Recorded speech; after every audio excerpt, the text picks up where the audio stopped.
हाय, मेरा नाम है आर्यन। मुझे पता है कि तुम्हारे एग्जाम्स करीब हैं। तुम्हारा दिमाग अभी टेंशन से भरा हुआ है, दिल की धड़कन तेज हो रही है और अंदर से एक डर की आवाज आ रही है, क्या मैं कर पाऊंगा। तुम्हें लग रहा होगा कि सिलेबस अधूरा है, रिवीजन सही से नहीं हुआ और अगर पेपर मुश्किल आ गया तो। लेकिन रुको, अगर तुम सिर्फ 5 मिनट ध्यान से मेरी बात सुनोगे तो शायद तुम्हारा डर हमेशा के लिए खत्म हो जाए, शायद तुम्हारा पूरा नजरिया बदल जाए। तो सुनो, ध्यान से सुनो। जिस एग्जाम को तुम इतनी टेंशन से देख रहे हो वो तुम्हारे जीवन के सबसे आसान और सबसे बेहतरीन एग्जाम हो सकते हैं, अगर तुम सही माइंडसेट के साथ इन्हें देने जाते हो। अब तक चाहे तुम्हारे नंबर कितने भी आए हों, इससे कोई फर्क नहीं पड़ता, लेकिन इस बार तुम अपना बेस्ट देने वाले हो। तुम्हारे मन में सवाल उठ रहा होगा, कैसे, जब मेरा सिलेबस ही पूरा नहीं हुआ। तो एक सच सुनो, हर साल लाखों स्टूडेंट्स एग्जाम देते हैं और उनमें से बहुतों का सिलेबस 100% पूरा नहीं होता, लेकिन फिर भी कुछ स्टूडेंट्स टॉप कर जाते हैं। क्यों? क्योंकि उनके अंदर एक चीज होती है, सेल्फ बिलीफ। उन्हें खुद पर भरोसा होता है, वो अपनी पूरी ताकत लगा देते हैं और यही तुम्हें भी करना है। जब एग्जाम हॉल में जाओगे तो खुद से कहना, मैं कर सकता हूँ। कोई फर्क नहीं पड़ता कि पेपर मुश्किल है, कोई फर्क नहीं पड़ता कि याद किया हुआ भूल गया। तुम्हें पूरे कॉन्फिडेंस के साथ हर सवाल को हल करने की कोशिश करनी है और ये सिर्फ तुम्हारे लिए नहीं है, ये उन लोगों के लिए भी है जो कहते हैं कि तुम कुछ नहीं कर सकते, जो तुम्हें कमजोर समझते हैं, जो चाहते हैं कि तुम फेल हो जाओ। तुम्हें उन्हें गलत साबित करना है। जब तुम्हारा रिजल्ट आएगा और वही लोग जो तुम्हें ताने मारते थे तुम्हें देखकर हैरान रह जाएंगे, वो तुम्हारी सबसे बड़ी जीत होगी। डर लग रहा है, घबराहट हो रही है, बहुत अच्छा। क्यों? क्योंकि डर ये बताता है कि तुम इसे लेकर सीरियस हो। डर तुम्हें बताता है कि तुम अपने फ्यूचर को लेकर चिंतित हो।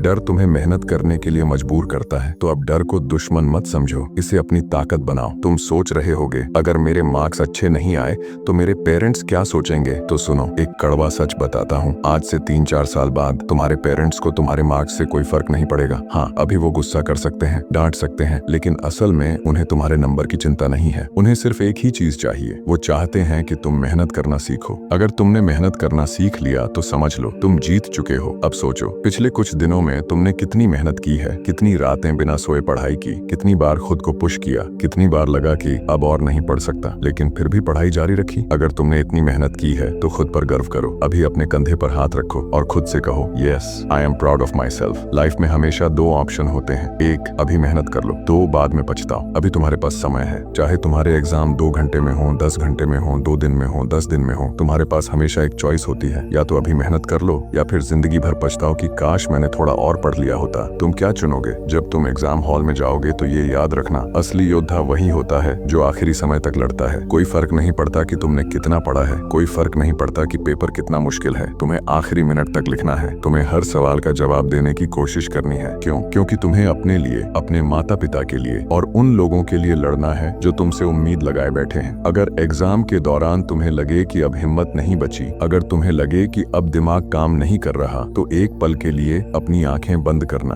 अपने माता पिता का चेहरा देखना, सोचना कि जब तुम उनके पास जाकर अपने अच्छे मार्क्स दिखाओगे तो उनकी आंखों में कितनी खुशी होगी। वो खुशी तुम्हारी सबसे बड़ी ताकत बनेगी। और अगर फिर भी मार्क्स कम आए तो क्या होगा? कुछ नहीं, क्योंकि ये सिर्फ एक एग्जाम है। ये मार्क्स तुम्हारी पूरी जिंदगी तय नहीं करेंगे। तुम्हारी जिंदगी बहुत बड़ी है। याद है वो फेमस डायलॉग, हर एक पिक्चर की एंडिंग हमेशा हैप्पी होती है, और अगर एंडिंग हैप्पी नहीं है तो इसका मतलब है कि पिक्चर अभी बाकी है। मेरे दोस्त, अगर तुम्हारे मार्क्स अच्छे नहीं आते तो इसका मतलब ये नहीं कि तुम फेल हो गए, इसका मतलब बस इतना है कि तुम्हारी पिक्चर अभी बाकी है। तुम्हारे पास लाइफ में और भी बड़े मौके आएंगे और तब तुम जीतोगे। अब और डरने की जरूरत नहीं है, अब और घबराने की जरूरत नहीं है। अब तुम्हें बस मेहनत करनी है। जब तक आखिरी मिनट खत्म नहीं हो जाता तब तक लिखते रहना, हर सवाल का जवाब देने की कोशिश करना, पूरी ताकत लगा दो। अब कमेंट में लिखो, yes, I am proud of my self. तुम कर सकते हो। अब जाओ और जीत कर आओ।